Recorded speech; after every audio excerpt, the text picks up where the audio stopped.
Dallas in 1985, the year after high school. I moved down there to kind of be in a band with a couple of buddies of mine, and got a gig working with my guitar player and my drummer, whose dad worked at the music store as well. So basically, I worked in the warehouse, kind of, people would buy stuff in the store and they'd come in the warehouse, and we'd go get the gear for them and load it in their car. Both of the guys in the band that I was in, they both had G&Ls, and so that's the first time I had gotten introduced to one. And I remember the first time I played their guitars, I instantly fell in love with it, and it just felt comfortable. It felt right, and so I wanted to get one, and I didn't have enough money to do that, so I basically kind of put it on like a layaway until I could pay it off with my checks at the gig.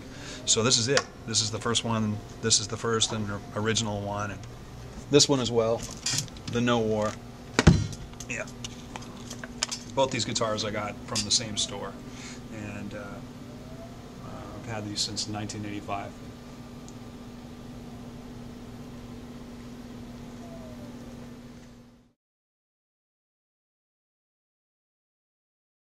Yeah, well, it's the new guitars that we've worked on over the last couple of years, putting out the kind of commemorative edition of the Rampage with the blue dress and the redone artwork and all that.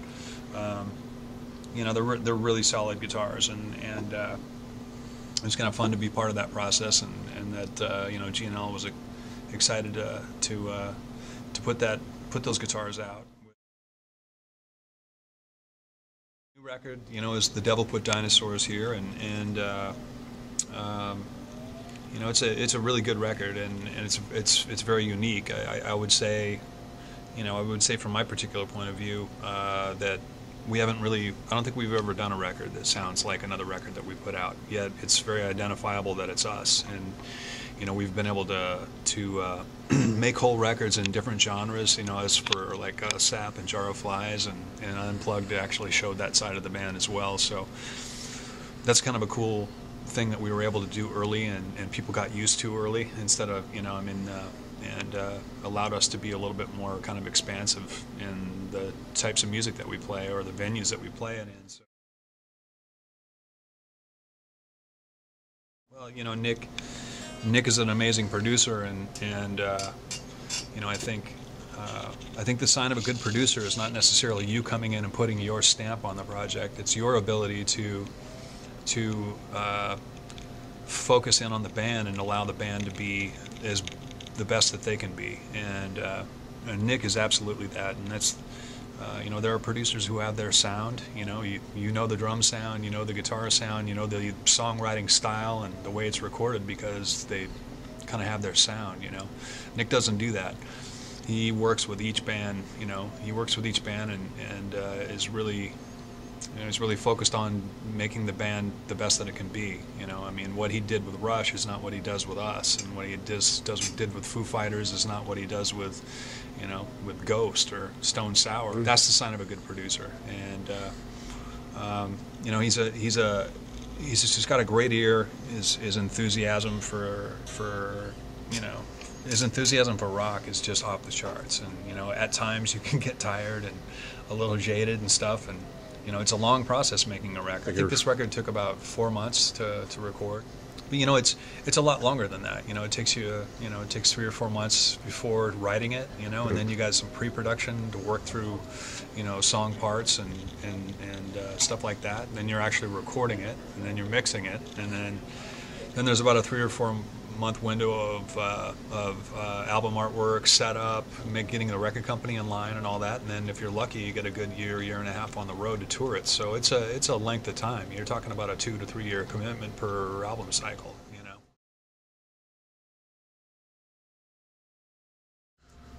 Well, I think the last record was the first record that we've done, with new technology. We're a band that's always recorded with tape, old school, and so, when we came back and started making music again and decided to make another record, you know, things that changed dramatically. So, you know, it's like you walk into a studio and it's just lined up with tape machines down the hallway that nobody uses because they don't make tape anymore, and it's too expensive and takes too much time. So, but we never lost sight of the fact of the beauty of analog. You know, analog boards or analog components. You know, Neve components or Neve boards. You can record digitally, which, you know, the beauty of digital is the speed. You know, if you want to do another take or you want to put two takes together, you don't have to cut tape and paste it together. You don't have to sync up machines and crap like that. And so for that aspect of it, you know, it's very beneficial, but also recording through analog gear and also taking some of the digital track and bouncing them back to tape and then back into the digital to give it some warmth. You know, we did that a lot with acoustics and drums and some vocals and stuff, and on the last record and this record.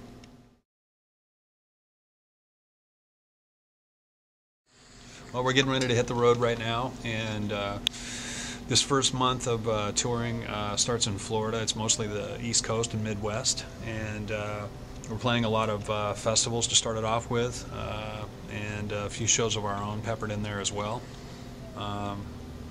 We'll basically tour all the way up till the release of the record, and then take a week or two off right about the time the record's released. And then we go over to Europe and play the Download Festival in Copenhagen, do 2 festivals over there.